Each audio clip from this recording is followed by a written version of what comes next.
hurt me. Especially coming from you. I don't know, I should leave most of those things in Vegas, I think.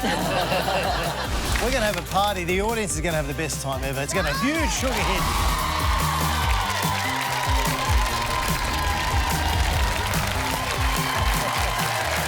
Welcome to the House of Wellness.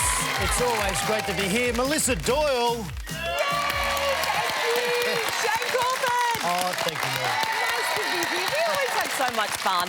We have a terrific show coming your way. We do. And we should get into it because we've got Yvie Jones over there and also the doctor, Dr. Ahmed Kazmi.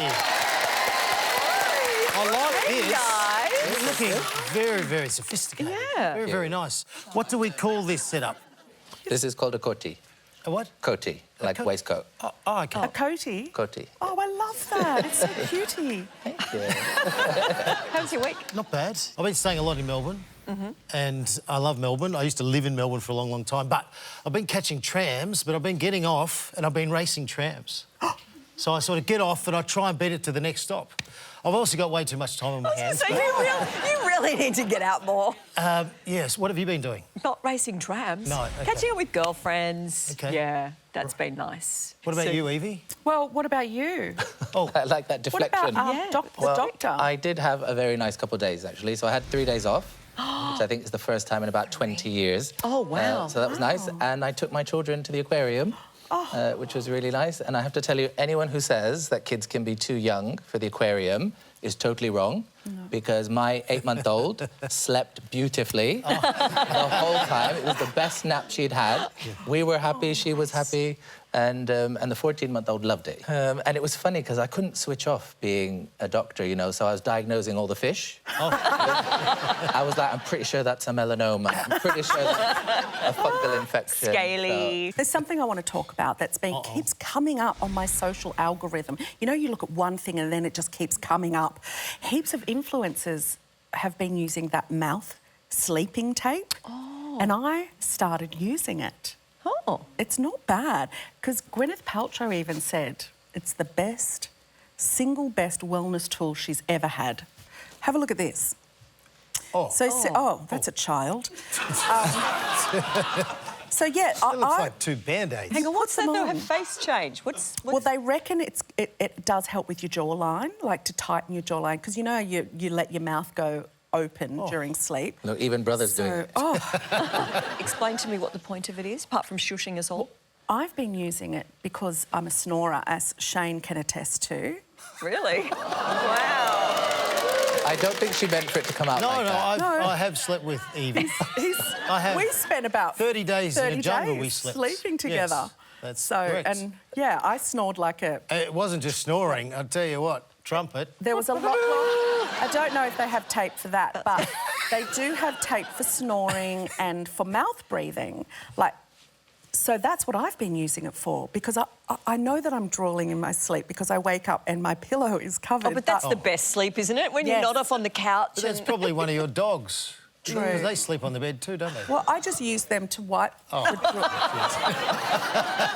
For me, it's because of my sleep apnea. Like, it's, you know, to keep my mouth closed, so I keep breathing out of my nose. I like that we have a doctor Yeah, here. can we... Is it a thing? This is one of those things where actually the science and the principles behind it are very sound. So the truth of the matter is that in adulthood as humans, our mouth is designed for eating and for speaking, and our nose is actually the primary organ for respiration. But for many reasons, a lot of people mouth breathe. And when that happens in childhood, for example, if you've got large adenoids or large tonsils, it is true, it permanently changes the shape of your bottom jaw, because the jaw's not designed to be held open, hanging open all the time. The position of the tongue doesn't sit normally then when your mouth is open all the time. So there's a whole generation of kids where their bottom jaw is not as big as it should be, but it does force you to breathe out of your nose, and that can help with a lot of things in theory. So it is true that mouth breathing at night will give you a coated tongue, it will expedite dental caries, reduces the quality of the sleep. Can I try this on you? Me? Yeah, you. Oh. Your crash test. Come on. What, for the whole show? So what do I do for the whole show so I don't have to talk at all? These. It's not going to rip my lips off, is it? No, these ones are designed apparently, like they even soften your lips. Oh. So just relax. So my lips are going to be even bigger. Like how you're asleep. Pretend this is how you sleep. Like, Okay. Like you look beautiful. No, pretend you look beautiful. Yeah. Close your mouth. Put them in the middle. So that's how it works. What do you think? Right. I think it's a great idea. You can't talk or anything. It's so Wow. good. But have a little nap and let us know how you feel. No, I'm trying to breathe through my nose. So, Mel, what if you sleep in the nude and you wake up with spots all over yourself? Do you Go to the doctor. Yeah, keep going, Yvie. Just a bit left. Yeah, I think we can actually get him to stop talking. Can you say something? All right.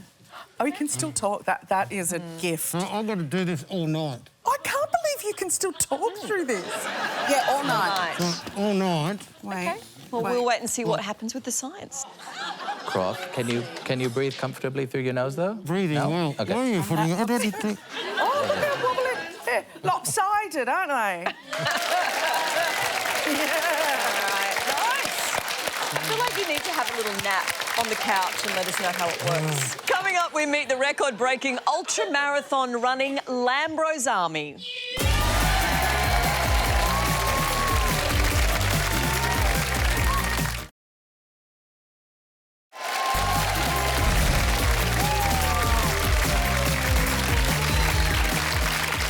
Well, after running from Perth, as you do, to their hometown of Melbourne last year, ultra-marathon runners Lockie and Steph Lamble, aka the Lambros Army, have doubled down and become the first brothers to run the length of the UK, the equivalent of doing an incredible 38 marathons in just 35 days. And the boys join us now. Hi. They're obviously running away from something. Yeah. That's a lot of Ks. So you guys, you're 24 and 26. Yeah, that's right. Tell me, A, how much you raised and what was the motivation to do it and go so far? Yeah, so we raised 120,000 Australian dollars in our UK run. And on our Australian run, we raised 250,000, so a combined total of 370,000. Wow. So our motivator is our grandmother passed away from cancer in 2016. So we saw her health slowly diminish over the years. And now, more recently, our other grandmother has been going in and out of treatment. So we really went over there to raise money for her and really make a difference to those that are impacted by cancer, which we know both within Australia, the UK and worldwide, so many people have lost a loved one to the disease. How's your gran doing now? Yeah, so we actually towed the start line of the UK for both our grandmas, as we said before. But yeah, one of our grandmas has been in and out of cancer remission. So we actually were doing it for her, right? So yeah, sorry, I'm getting emotional. After the run, we jumped on a call with my grandpa and we wanted to obviously speak with my grandma to talk about the run and she wasn't on the call and we were like, well, what's going on? And yeah, it turns out she had a brain aneurysm when we were running. So it actually happened to be when I was in hospital with 6 days to go. She also was in hospital and yeah, so she's been in ICU the last 30 days and we saw her yesterday. Sorry. Yeah, she basically has brain damage at the moment and she... It's okay. It's okay. So sorry. Give her our love. Yeah, absolutely. Yeah, I'll finish off what I was saying, but yeah, obviously we're out there for her, and she just doesn't actually know we're out there for her, which is wild. But we love her, and yeah, like we said, we're doing it for everyone impacted by cancer, and yeah, it's just how life goes sometimes. So obviously we're going through adversity, but nothing in comparison. She knows. In her soul. So what has it done physically? Because it's not an easy thing what you've done. Your body just totally shuts down and you've got to keep going. And yeah, it is tough. The body gets absolutely battered, but we know the pain and suffering we go through is nothing in comparison to that of cancer victims. So we just keep hammering away. But yeah, we take our health super, super seriously. So yeah, recovery. We've actually got a clip of you guys at the beginning when you were all fired up and enthused and injury-free. It didn't end up that way. No, I know, right? We've got like before and afters, how it started, how it's going. Let's have a look at how it started. We are two Aussie brothers trying to run the entire United Kingdom. Journey that the world has never seen before. We hate cancer, and let's get this done. Come on.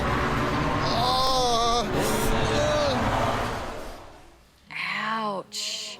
So just talk to me through what happens to your body. It looks like it's in, like, due respect to you guys, I've got no desire to do this. Yeah, so what happened to the body? It totally shut down? Yeah, absolutely. So it started with my shin. So I had a stress reaction in my shin. So it was like teetering on a stress fracture. So that was really, really sore. And then all of a sudden, one day with about 9 days to go, my feet just got all these massive marks on them, these massive red marks, and started to inflame. And then it started to go all the way up my body. And 4 days later, I just started like shaking uncontrollably. I couldn't stand up, so I was on crutches. So Steph literally, we got 11 kilometres in, he literally picked me up, carried me into the van, we drove straight to the hospital. And the doctor said I had this viral blood infection. So he'd only seen it once in his life before. He was saying that I couldn't run for 3 weeks. I had to be completely off legs because I was running the risk of having to get a foot amputated or going into sepsis, which is like really life-threatening. But yeah, he put me on a steroid infusion, on crutches out of there, and yeah, ended up hammering home the last 6 days. When I did mine, I thought preparation's the key, you know, using my experience, whereas you guys were a bit younger, so you probably just thought, I'm just going to do it. I had a masseur with me the whole time. I had ice baths as soon as I stopped. Every time I stopped, I'd have, you know, a massage on the side of the road. Did you have that at all? We literally had nothing, so... yeah, so... Vanilla slices and a masseur. Then sausage rolls and pies. It fueled me all the way. Very much so. So you didn't have that? No, we generally had nothing. I have a physio degree, so Steph was expecting me to rub him down, but as you can imagine, that was never going to happen. But yeah, basically it all started last year. So last year we ran across Australia. We started in Perth to Melbourne. It took us 85 days, roughly 85 marathons in 85 days. And we actually came up with the idea to run across Australia 6 months before. So we literally towed the start line with 6 months of training, and yeah, like literally no physios, nothing. We just thought we're going to have a crack, and yeah, we just like slowly eased into it, and then we loved it, and then we went to the UK to do that as well. No, I love what you're doing, and I love that you're having a crack. That's what life's all about. You get out of it what you put into it, but surely the plan is to recover. Yeah. Take your time, get your body right, plan correctly for your next challenge, whatever that may be. Yeah, absolutely. We're going to take some time now to reset our bodies and minds, and we've put it out to our audience, and we call it, I guess, a little bit of a movement now, because what started out as just two brothers running for the cause to raise, you know, money and awareness because our grandmothers had gone through the disease has now turned into a movement of 1.5 million people, which we just never expected to start out. So we put it to them. People are saying Antarctica, South America, the States. No. So we decided, we came up with this idea, we're going to put a big world map on the garage. No, don't I'm going to blindfold Locke, and he's going to get a dart. Oh, no. And he's going to peg the dart at the world map, and wherever it lands, we're going to run. That is not good. You guys are fantastic. Well done. A big congrats. Thank you. We appreciate your support. And I'm saying you're going to have to come out for a big day with us. We talk the talk. No, I'd definitely run a day with you, and I said a day, OK? Leave it at that. And Mel will come along as well. Even in Antarctica? I've been to Antarctica. The answer's no. I'll drive the van. That's all good. You're going to drive the van in Antarctica? Anywhere, but I'm not running. That's all I know. Hey, if you want to follow the boys, check out Lambros Army on Instagram. But for now, please thank Lockie and Steph Lambros. Coming up, things get sweet, just the way I like them, when I go head-to-head with a pro cake decorator. Yeah.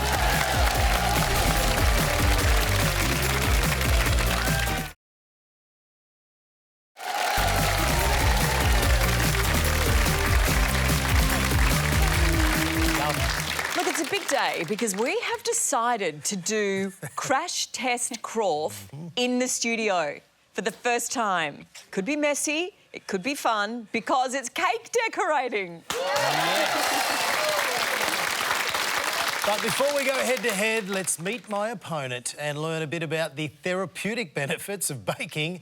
It's the Queen of Cakes, Alisha Henderson. Hi. Therapeutic benefits. Well, you love making cakes. I love What making do you love about it, you know? Because it's a way of life for you. It's not a job for some people. It's hard work in the kitchen. For you, you love it. I do. I mean, cake has just been something that has brought so much good into my life. It is certainly not the career path that I thought was ahead for me, though. I was a journalism student and a professional cheerleader. Those are my two career options when I rolled out of school, which make no sense that I'm now here. Wow. Making cake. I know, but as a stress reliever for me during those chaotic times, I started posting photos of my baking onto social media, which was 12 years ago, and I just had people all of a sudden pay attention. I thought, oh, what? This might be a good way to make some extra pocket money. And here we are, 12 years later, still doing it. Because we've got some beautiful photos. You mentioned that you post, and have a look at these. So my question is, what comes first, the cake or the outfit?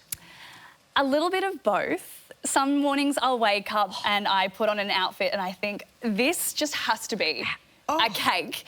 I love showing up to a delivery to a venue and people looking at me like, is she matching the cake?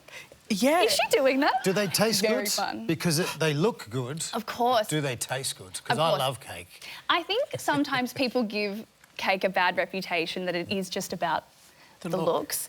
But I think at the core of things, cake is food and it has to be delicious. We make very delicious cakes. It's very delicious. And, you know, you eat with your eyes first. Oh, you do. So it's very therapeutic for you. Yeah. Very stressful for me in the kitchen. But you're making people happy too, so they get to eat. Yeah. Whilst you get, you know, a bit of therapy in the kitchen. I think baking particularly is such a fabulous way to exercise patience. And I think cakes are something to me that I think uses the left brain and the right brain. There's something quite cathartic about following a recipe, very methodical. And then with the cake element of it, you have this fabulous opportunity to be creative and let that part of you out in the kitchen too. Do you have any experience in the kitchen with cake? Should he? Yes. We're about to find out, aren't Do you we? know where the kitchen is? It's that room over there. That hurt me. Is it coming from you? Alisha, I don't think you're going to have any worries about competition. Do you want to go? Do you want to take me on in Crash Test Crawf? Should we? Let's All do right. it. Come on.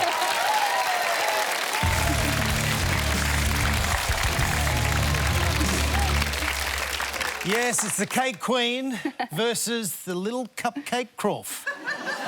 Bring on Crash Test Crawf. I'm going to win. This is going to be the first time that I'm ever going to win. Can you at least give me some technique before I start, please? Here is your cake ready to go. Hang on, your outfit is going to blend in with your cake. Maybe there. What do you reckon?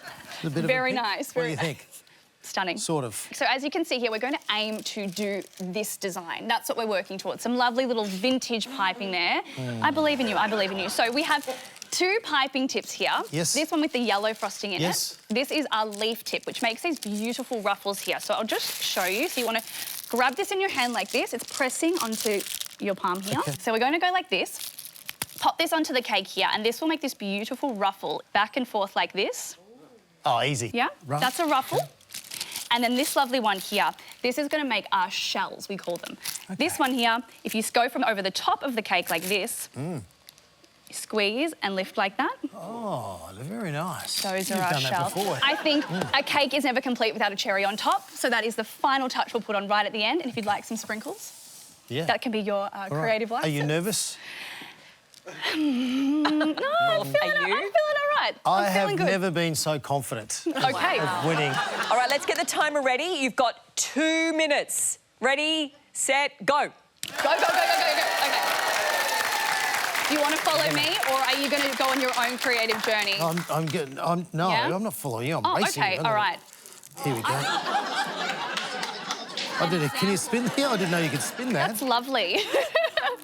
That's not too bad, actually. Do you want to give it a little bit of Crawf flair? Please go for How it. did you do the things on the side like that? Yes, so those are little curtains there, little ruffly curtains. Yes, very nice. I am on a roll. That's making me nervous. OK, what have you done down the bottom there? Okay. So there's some ruffles on the bottom there as well. See, you've definitely done this before, haven't you? That's looking really spectacular. I'm nailing it. Yep, you're right. I'm on fire. Have you ever made any birthday cakes at home? Not really, no. I'm not... I'll just keep it simple. How did you... Oh, yes. There's some extra buttercream down here if you Sugar. want more. What the hell have you done? I feel like it's a tight race at the moment, really. So delicate. It's like a sausage. Can you go a little gently? Just go a little like delicate. little blocks. You know, that is definitely unique. Isn't it? It is unique. It's You like are a putting your deconstructed... own touch on it. How do we do the writing? How did you... How you going over there? yeah. Oh, Shane, you're doing well, aren't you? Not really, no. Do you think it perhaps needs a cherry on top, Shane, just to finish the look Yes. off? There we go, some cherries. Oh, my goodness. 10 seconds to go. Okay. OK, guys, audience, you're going to help me. 6, 5, 4, 3, 2, 1. The moment. Look at that. Amazing. Let's see what the audience Thank you thinks. very much, OK, yes, you're welcome. Who thinks Crawf won? Who thinks Alisha won?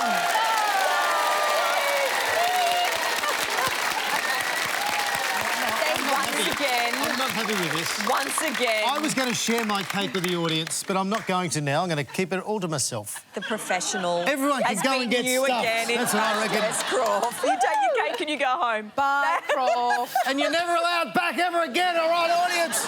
But I brought cake. Woohoo! That's it. Alicia's cake. Alisha, you are fantastic. Thank you so much. Big round of Thank you applause so for much. Alisha Henderson. Oh, God. I'm not going to throw them, I promise.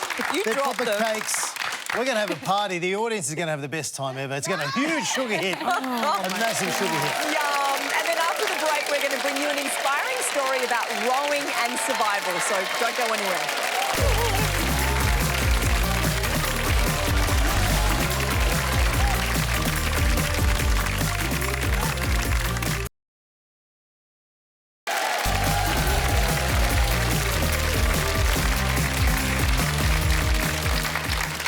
Well, a cancer diagnosis at any age is terrifying, but for children and their families, it can be beyond devastating. So when Jean Mitchell was diagnosed with a brain tumour at just 16, she and her family navigated an unlikely path through the trauma.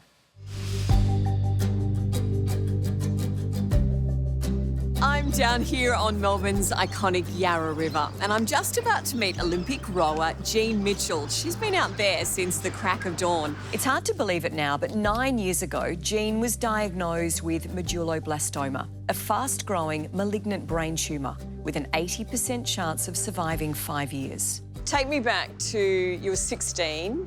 Do you remember having any symptoms? What happened?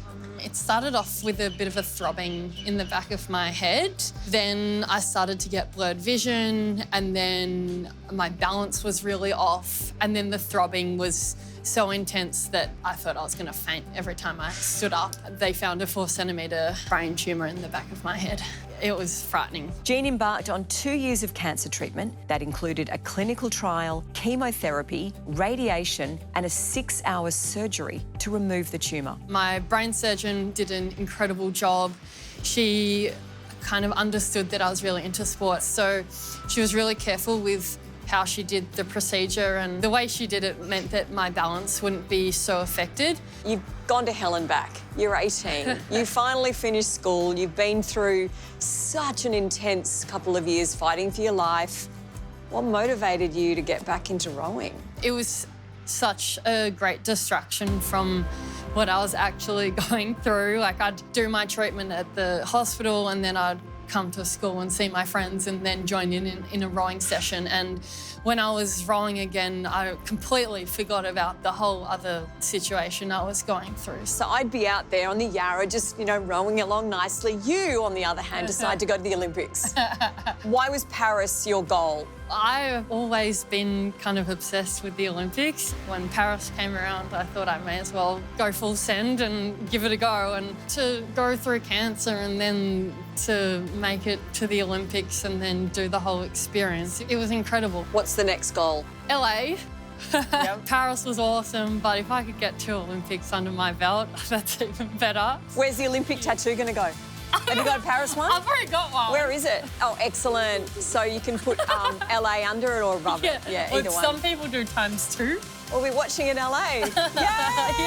I'm so excited. Oh, she is fabulous. It's an incredible story of recovery, and to tell us more, we've got Jean's senior paediatric oncologist, Professor Michael Sullivan. Hello. Nice to see you. Oh, she's fantastic. Talk about a tough customer. What was she like as a patient? Well, you can see in there her determination. And the thing that I was really impressed with her was both her mental power and her physical power. And you can see her determination and drive, everything that is achieving in sport she used to get through what is really a marathon. In clinic, we routinely do neurological examinations because she had a brain tumour, and part of that is testing power. And at the start, we were pretty evenly matched. But by the time she got rowing, I was on hiding to nothing. With her arm wrestle. I would not arm wrestle her. She is a very powerful young woman, and that strength and determination really came through. There was something a bit interesting about this journey in particular, about her treatment. Will you tell us a bit more about that? I think there are 2 things about her treatment. You know, what was unique? One was her actual treatment, but also there was the team. So her treatment was, we used a clinical trial.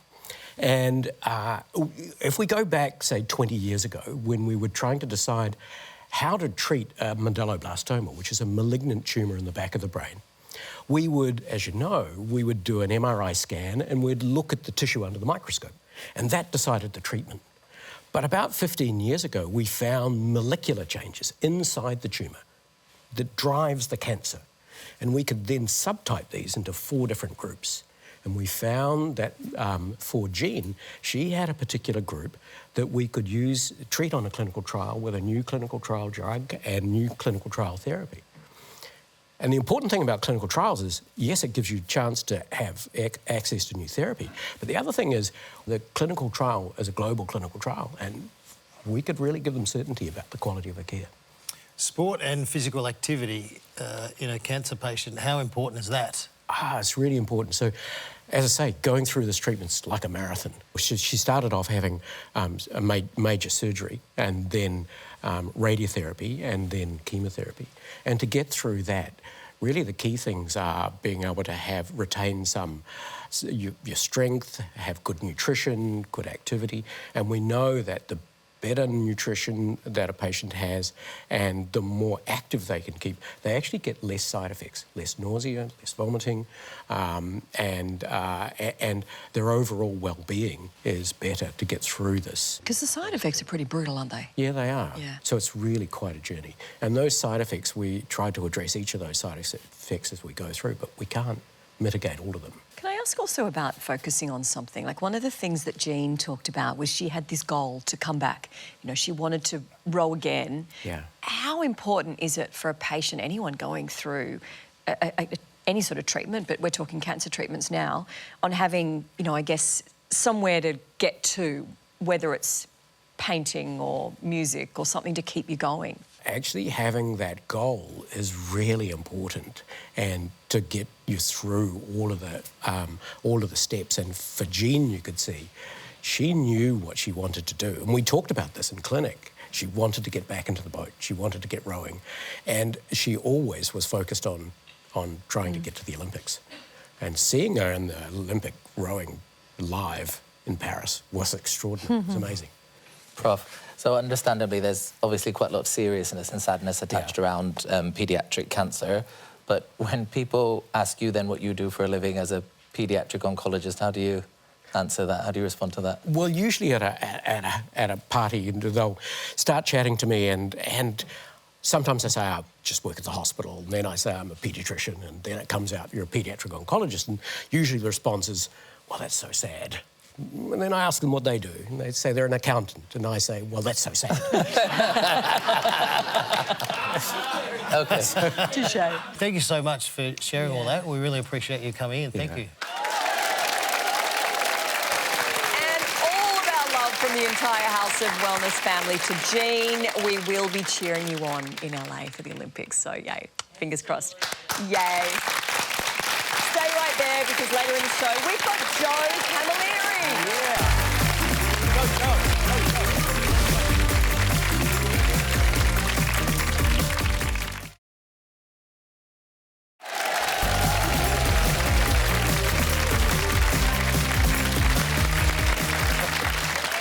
I love this next segment. It's becoming one of my favourites. It's where Melissa Doyle goes global. So if you have a boil, who are you going to call? Melissa Doyle.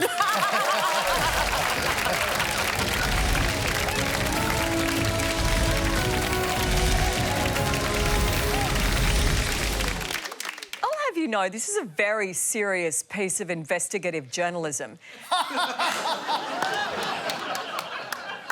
Started. I've tried at least 2 of these, so I'll let you guys guess which ones. Anyway, first up, did someone say quadrobics? The exercise trend originated in Japan, and it sees people hop on all 4s and run around like, well, dogs. It's where woof meets workout. But quadrobists insists they're definitely not part of the furry community. It's just a fantastic full-body exercise that's great for your core. Just not so great for your self-esteem. And personally, I'm not ready for my personal trainer to scratch my belly and say, who's a good girl? Let's now go to the Netherlands, which was the first place to explore the benefits of cow cuddling. Now, this is known in Dutch as koekenoefelen. Clients rest against a chilled-out bovine for a few hours and the cow's body temperature, slow heartbeat and mammoth size is making for a soothing experience. Yep, turns out cows really are tender. Unfortunately for them, so are their delicious steaks. But I've got to say that my cow was anything but chill when I ran up on all 4s. And then finally, let's go to Sweden. Because if you're looking for a way to spice up your life, why not experiment with some plogging? Plogging is a mixture of the Swedish word for pick up and jogging. And it involves collecting rubbish while you jog. So you get the health benefits of a run as well as feeling good about making the world a little bit tidier, which makes it the best Swedish workout since getting lost in IKEA. And that was Worldwide Wellness, brought to you by your new favourite words, quadrobics, koekenoefelen and blogging. I love that segment. There you go. I love that. Koekenoefelen. Would you ever sleep with a cow? Like in a paddock? Oh, I Yes. did want to cuddle. Definitely. I can't wait to sleep with a cow in a paddock. Really? I'm surprised Absolutely. you haven't already. I know, I actually have. Yes, exactly. Well, it's called koekenoefelen. But a concerned viewer has written in. Doc, Tell me. she says, It's my favourite segment, this one. I constantly get watery eyes, which is becoming extremely embarrassing. Everyone thinks I'm overly emotional, but I promise I'm not. It's becoming increasingly difficult with strangers in public. The other day, I ran into an old friend from high school and I couldn't turn off the waterworks. The poor woman slowly backed away. We were never that close. Tell me, Doc, how do I stop my eyes from running like a tap? Asking for a friend. Definitely, yeah, might be a bit shocked by my advice, but my advice would be to actually lubricate the eyes. Chances are, when you get watering eyes, it's generally either because you're not making enough water and it's a reflex to try and compensate for that, or you have sudden runs of excess water, or the drainage is blocked and the tears can't escape or drain in the normal way. And most of the time, it's actually because the eyes are dry.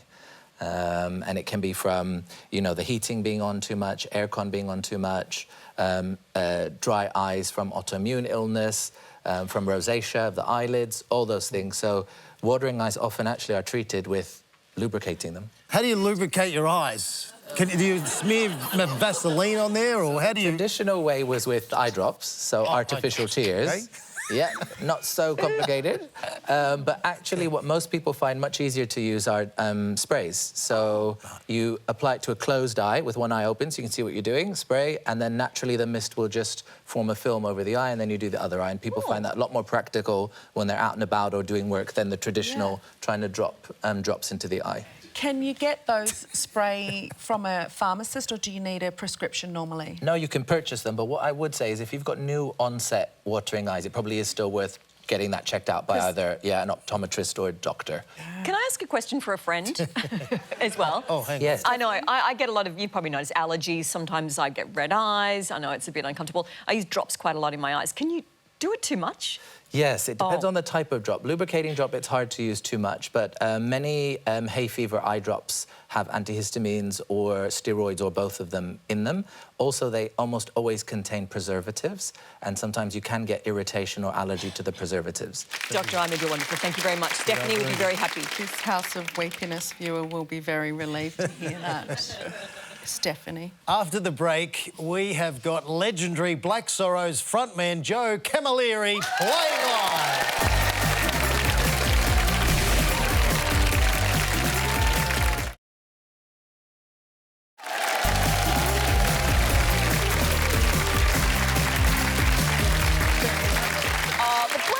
Have been rocking Aussie audiences for more than 40 years, and they're back on tour to celebrate their new Best Of album, and frontman Joe Camilleri joins us now. Nice to see you. Oh my God, are you still having fun? I am having a lot of fun.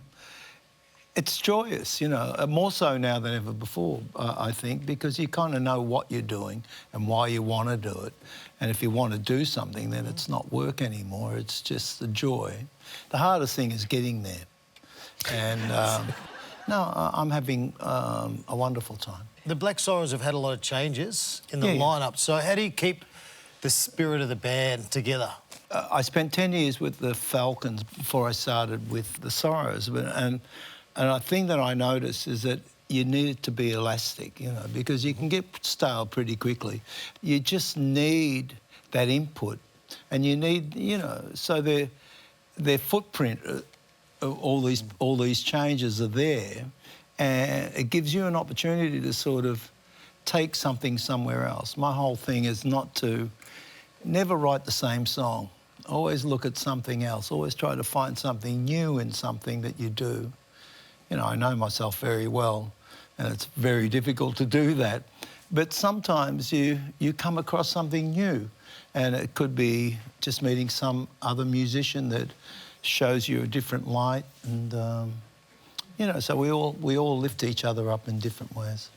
And you must have some fun and wild stories from 40 years of being on the road. Do you have any that you're allowed to I don't know, I should leave share? most of those things in Vegas, I think. No. My favourite thing was sitting down and talking to Ray Charles for 5 minutes. That was kind of something for me. And I was just talking dumb stuff, but he was... He wanted the dumb stuff. Well, when you say dumb stuff, what do you mean? You don't say, how did you get that sound on that? You know, so, and you know, how did you record that? You know, you just talk normal stuff. Yeah.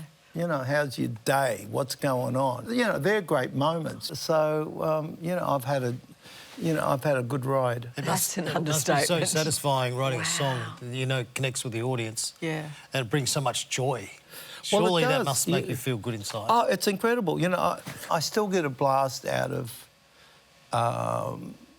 writing a song with Nick, my co-writer, that has substance. You know, there's storytelling songs. It's a slice of life. It's everything that you want to do. And I'm still grateful that I'm able to sort of push that along and kick it down the road. Wow. Yes. Oh, I love you. We are in awe. You are phenomenal. Oh, thank and we're you. really appreciative that you've stopped by. So please, a huge round of applause for the fabulous Joe Camilleri.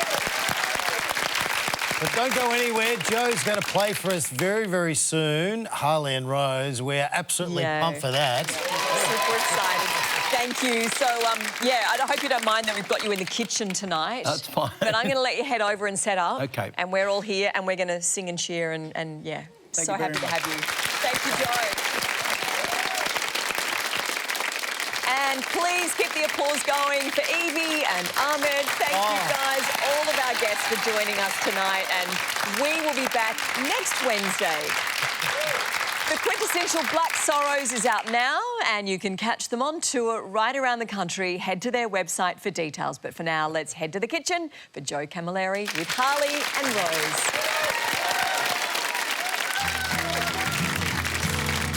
Thank you.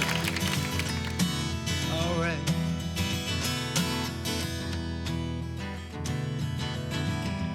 Harley and Rose were reunited. This time she said it was for real. Taking back to where it started, he would melt a heart of steel. Life is a bitter disappointment, you would hear young Harley say. If you find something more important, I will not stand in your way. Static on the dial, that look comes back in style. Harley and Rose, they just lost it for a while. Harley claimed there was no lover, nothing bloomed this time of year, while Rose was thinking of another. She did not see him disappear. Static on the dial, that Mona Lisa smile. Harley and Rose, they just lost it for a while. Tumbling down the aisle, half forgotten smile. Harley and Rose, they just lost it for a while. You know we all can change directions. Ain't nothing to it, just relax. He adds one more to his collection. She strikes another useless man.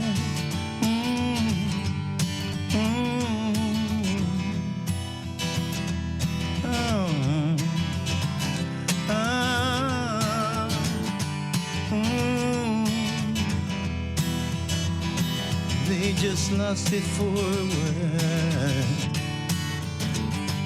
Like tumbling down the aisle, half-forgotten smile. Harley and Rose, they just lost it for a while. Now Harley was dreaming of his funeral as customary. He was late, but just in time to see young Rosie lay her flowers at the gate. Oh, static on the dial, that look comes back in style.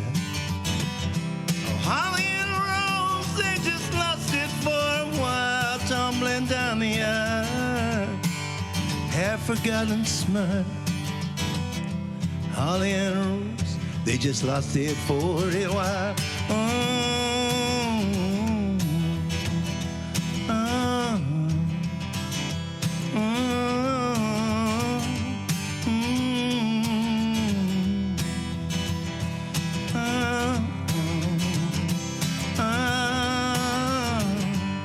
They just lost it for a while.